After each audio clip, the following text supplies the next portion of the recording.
तत्पुरुषाय विद्महे महादेवाय धीमहि तन्नो रुद्रः प्रचोदयात्। बाबा धवलेश्वर महाप्रभु दीपं यदि परम ब्रह्म दीपं यदि जनार्दनः दीपाहरतु मे पाप पूजा दीप नमस्तुते।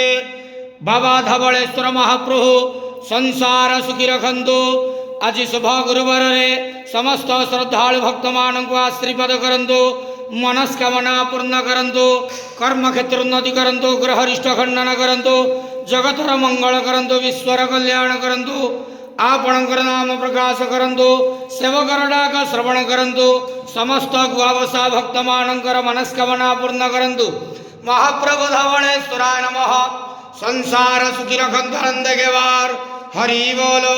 आज शुभ गुरुवार रे समस्त श्रद्धालु भक्त मानक आशीर्वाद करंतु आनंद के वार। हरि बोलो। बाबा धवलेश्वराय नमो नमः।